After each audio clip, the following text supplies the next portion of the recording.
राष्ट्रनवी सियासी पिच पर आपका स्वागत है। चलिए जानते हैं बिहार और देश से जुड़ी राजनीति की बड़ी खबरों को। सबसे पहले एक नजर सुर्खियों पर। 3 महबूबा के कारण चुनाव हारेंगे पीएम मोदी, तेजस्वी यादव का बड़ा बयान। पीएम मोदी की साधना पर सियासत तेज, विपक्ष का प्रशासन पर रोक लगाने की मांग। पीएम मोदी ने कांग्रेस पर बोला हमला, कांग्रेस को बताया कट्टर भ्रष्ट दल की पैदावार। महात्मा गांधी को लेकर पीएम मोदी के बयान पर खड़गे का पलटवार। अब खबरें विस्तार से। बीजेपी को खत्म नहीं करना चाहते सहनी, चुनाव प्रचार के अंतिम दिन किया खुलासा। लोकसभा चुनाव के आखिरी चरण का मतदान 1 जून को होना है। वहीं गुरुवार को 7वें और अंतिम चरण के लिए चुनावी प्रचार थम गया।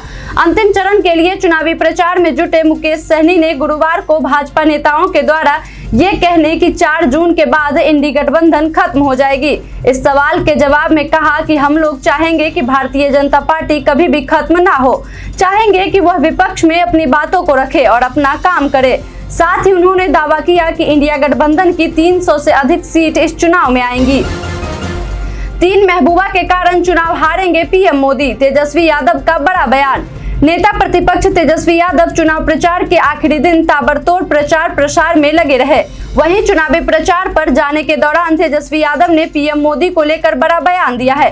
तेजस्वी यादव ने दावा किया है कि पीएम मोदी लोकसभा चुनाव 2024 हार रहे हैं। साथ ही तेजस्वी यादव ने यह भी बताया है कि पीएम मोदी लोकसभा चुनाव क्यों हार रहे हैं। तेजस्वी यादव ने कहा कि मोदी जी चुनाव हार रहे हैं अपने 3 महबूबा के कारण। मोदी जी की 3 महबूबा है, सबसे ज्यादा प्रेम उनको बेरोजगारी, महंगाई और गरीबी से है। वहीं पीएम मोदी चुनाव प्रचार खत्म होने के बाद 1 दिन के लिए ध्यान रखने वाले हैं, जिसको लेकर तेजस्वी ने कहा कि ध्यान करने जाएंगे तो वहां भी मीडिया को लेकर जाएंगे और पोस्ट करेंगे।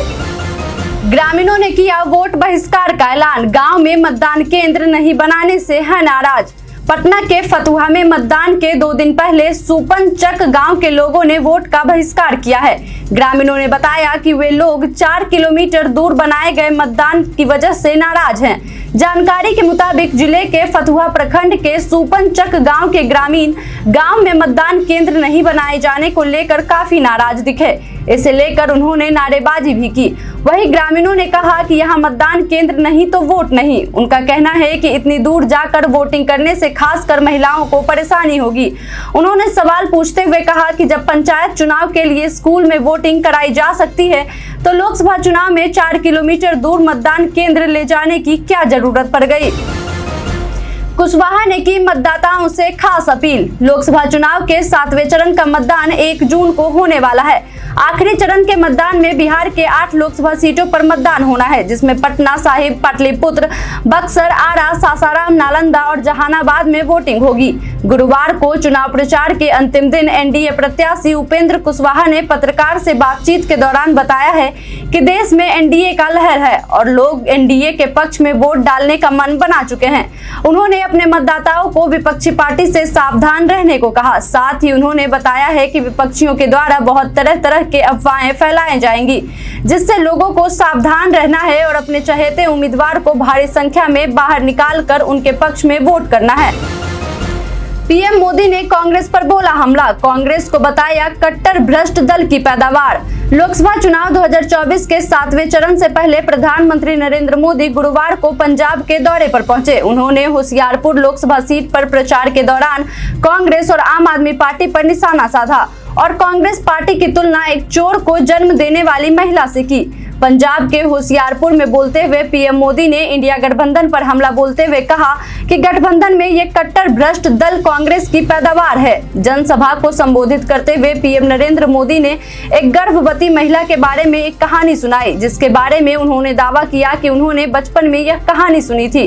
पीएम मोदी ने कहा, इस कहानी में एक गर्भवती महिला प्रसव के लिए अस्पताल गई थी, लेकिन जब उसका बेटा पैदा हुआ तो प्रसव में मदद करने वाली नर्स को उसकी अंगूठी गायब मिली। महात्मा गांधी को लेकर पीएम मोदी के बयान पर खड़गे का पलटवार। पीएम मोदी ने हाल ही में एक बयान दिया था कि रिचर्ड एटनबरो द्वारा निर्मित फिल्म गांधी के बनने से पहले महात्मा गांधी को दुनिया में कोई नहीं जानता था। उनके इस बयान पर विपक्ष उन पर हमलावर है। इस बीच कांग्रेस के अध्यक्ष मल्लिकार्जुन खड़गे ने प्रेस कॉन्फ्रेंस कर प्रधानमंत्री मोदी पर निशाना साधा है। महात्मा गांधी को लेकर पीएम मोदी के बयान पर कांग्रेस अध्यक्ष मल्लिकार्जुन खड़गे ने कहा, जिसको महात्मा गांधी के बारे में पता नहीं है उसको संविधान के बारे में भी पता नहीं। प्रधानमंत्री मोदी जी ने बताया है कि महात्मा गांधी के बारे में सारी दुनिया को रिचर्ड एटनबरो की फिल्म देखकर पता चला। मुझे हंसी आती है, सारी दुनिया जानती है उनको, यूएन के सामने और 80-90 देशों में उनकी मूर्ति है। सारी दुनिया महात्मा गांधी को जानती है। महाराष्ट्र के चुनावी नतीजे पर लोकनीति CSDS के विशेषज्ञ ने बताया अपना आकलन। महाराष्ट्र की 48 लोकसभा सीटों के लिए 5 चरणों में मतदान हो चुका है। अब सभी 4 जून का इंतजार कर रहे हैं जब चुनाव के नतीजे घोषित किए जाएंगे। इस बीच लोकनीति CSDS के प्रोफेसर और राजनीतिक विश्लेषक संजय कुमार की भविष्यवाणी ने नेताओं की नींदें उड़ा दी है। एक न्यूज चैनल से बात करते हुए CSDS के प्रोफेसर ने बताया कि महाराष्ट्र लोकसभा चुनाव में भ्रम के बावजूद महाराष्ट्र में महाविकास आघाड़ी को बढ़त मिलती दिख रही है। कांग्रेस का प्रदर्शन 2019 से बेहतर रहा है, जबकि सीटों के मामले में बीजेपी का प्रदर्शन थोड़ा खराब है। उनके मुताबिक महाराष्ट्र में बीजेपी का मिशन 45 पार फेल होता दिख रहा है। अनुमानित नतीजों के आधार पर महबूबा मुफ्ती की बेटी इल्तिजा मुफ्ती का बीजेपी को तंज। लोकसभा चुनाव 2024 के नतीजे 4 जून 2024 को घोषित किए जाएंगे। नतीजों को लेकर अटकलों और भविष्यवाणियों का दौर शुरू हो चुका है। इसी बीच अनुमानित नतीजों के आधार पर पीपुल्स डेमोक्रेटिक पार्टी की मुखिया महबूबा मुफ्ती की बेटी और उनकी मीडिया एडवाइजर इल्तिजा मुफ्ती ने एनडीए पर बड़ा हमला किया है। सोशल मीडिया प्लेटफॉर्म एक्स पर इल्तिजा मुफ्ती ने लिखा, सट्टा बाजार के ताजा सर्वेक्षणों में बीजेपी को बहुमत के आंकड़े से काफी पीछे बताया गया है। उम्मीद है कि यह उन लोगों के अंत की शुरुआत है जिन्होंने गांधी के भारत को नफरत और कट्टरता के बीज बोकर विभाजित किया। 7वें चरण के चुनाव से पहले बदले राजा भैया के सुर, कहा आएंगे तो मोदी ही। लोकसभा चुनाव 2024 के 7वें चरण के पहले उत्तर प्रदेश के कुंडा विधायक रघुराज प्रताप सिंह उर्फ राजा भैया एक बार फिर चर्चाओं में हैं। देवघर में बैजनाथ धाम पहुंचे राजा भैया अपने दिल की बात कहने से खुद को रोक नहीं पाए। वैसे तो अब तक राजा भैया का स्टैंड क्लियर नहीं हो पाया है कि वह एनडीए को समर्थन कर रहे हैं या फिर समाजवादी पार्टी को, लेकिन देवघर में उन्होंने कहा कि मोदी जी की सरकार बनने जा रही है। गुरुवार को प्रतापगढ़ कुंडा के विधायक राजा भैया देवघर में बीजेपी सांसद निशिकांत दुबे के घर जा पहुंचे, जहां उन्होंने मीडिया से कहा कि हम देश तो नहीं घूम रहे हैं, पर इतना कह सकते हैं कि मोदी जी सरकार बनाने जा रहे हैं। ये चुनाव नहीं धर्म युद्ध है, आचार्य प्रमोद कृष्णम ने साधा कांग्रेस पर निशाना। आचार्य प्रमोद कृष्णम ने एक बार फिर कांग्रेस पार्टी पर हमला बोला है। प्रमोद कृष्णम ने कांग्रेस का नाम लिए बिना कहा कि 2024 का चुनाव धर्म युद्ध है। एक तरफ वे लोग हैं जो धर्म के साथ हैं और दूसरी तरफ वे लोग हैं जो धर्म को खत्म करना चाहते हैं। मोदी के स्वामी विवेकानंद रॉक मेमोरियल जाने पर आचार्य ने कहा कि वेटिकन और विदेशों में जिनकी आस्था है वे इसे नहीं समझेंगे कि मोदी क्यों जा रहे हैं। पूर्व प्रधानमंत्री मनमोहन सिंह ने गुरुवार को अपनी पार्टी की तारीफ करते हुए पंजाब के लोगों को पत्र लिखकर वोट देने की अपील की है। उन्होंने इसी के साथ प्रधानमंत्री नरेंद्र मोदी पर तीखा हमला करते हुए उन पर चुनाव प्रचार के दौरान घृणास्पद भाषण देकर सार्वजनिक चर्चा की गरिमा और प्रधानमंत्री पद की गरिमा को गिराने का आरोप लगाया। 1 जून को लोकसभा चुनाव के 7वें चरण से पहले पंजाब के मतदाताओं से अपील करते हुए मनमोहन सिंह ने कहा कि केवल कांग्रेस ही देश का विकास और प्रगतिशील भविष्य सुनिश्चित कर सकती है, जहां लोकतंत्र और संविधान की रक्षा की जाएगी। सबसे बड़ी भ्रष्टाचार पार्टी बीजेपी, इलेक्टोरल बॉन्ड के मुद्दे पर आपने बीजेपी को घेरा। पंजाब में लोकसभा चुनाव के अंतिम चरण में वोटिंग से पहले आम आदमी पार्टी के वरिष्ठ नेता और पंजाब के कैबिनेट मंत्री हरपाल सिंह चीमा ने एबीपी न्यूज के साथ खास बातचीत में बीजेपी और केंद्र सरकार पर हमला बोला है।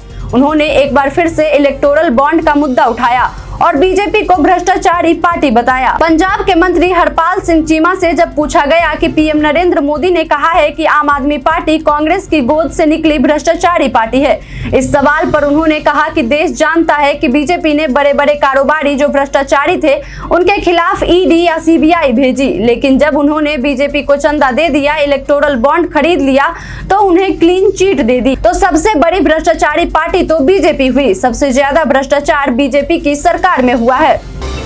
लोकसभा चुनाव से पहले बढ़ी गीता प्रेस की धार्मिक किताबों की मांग।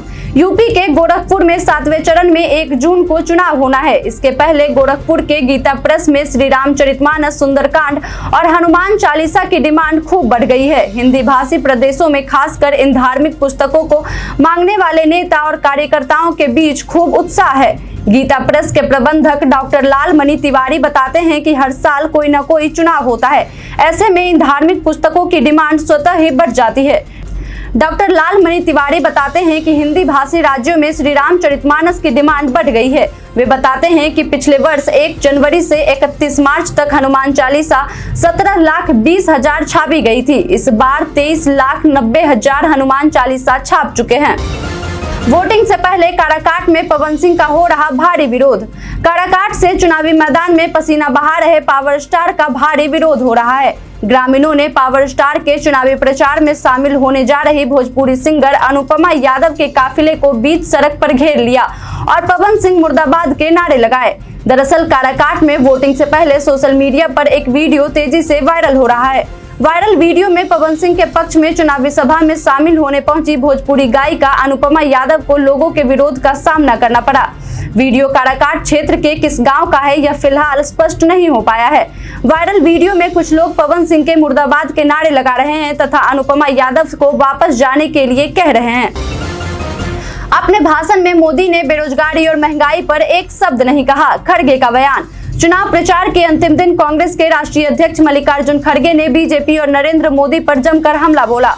कहा कि नरेंद्र मोदी ने अपने 15 दिन के भाषण में 232 बार कांग्रेस का नाम लिया और 758 बार मोदी शब्द का इस्तेमाल किया। वहीं 573 बार इंडिया गठबंधन और विपक्ष की बात की, लेकिन महंगाई, बेरोजगारी के बारे में एक शब्द नहीं कहा। जबकि कांग्रेस हमेशा जनता की समस्याओं को ध्यान में रखकर काम करती है। भगवान श्री जगन्नाथ नरेंद्र मोदी के भक्त हैं, ये बयान बीजेपी का अहंकार का सबूत। राहुल गांधी का बयान। कुछ दिन पहले बीजेपी के पुरी लोकसभा सीट से उम्मीदवार संबित पात्रा ने भगवान जगन्नाथ पर टिप्पणी की थी। कहा था कि भगवान श्री जगन्नाथ नरेंद्र मोदी के भक्त हैं। सोशल मीडिया पर उनका यह बयान जब वायरल हो गया तब उन्होंने इसे लेकर माफी भी मांगी। कहा कि ऐसा जुबान फिसलने से हुआ है। संबित पात्रा के माफी मांगने के बाद अब राहुल गांधी उनके इस बयान को लेकर हमलावर हैं। राहुल गांधी ने कहा है कि बीजेपी के नेता ने कहा है कि भगवान श्री जगन्नाथ नरेंद्र मोदी के भक्त हैं। ये बीजेपी के अहंकार का सबूत है। अब बढ़ते हैं आज के सवाल की ओर। आज का सवाल है कि क्या आप नोटा के बारे में जानते हैं? आप अपना जवाब हमें हमारे कमेंट सेक्शन में लिखकर जरूर बताएं। आज के लिए इतना ही, धन्यवाद।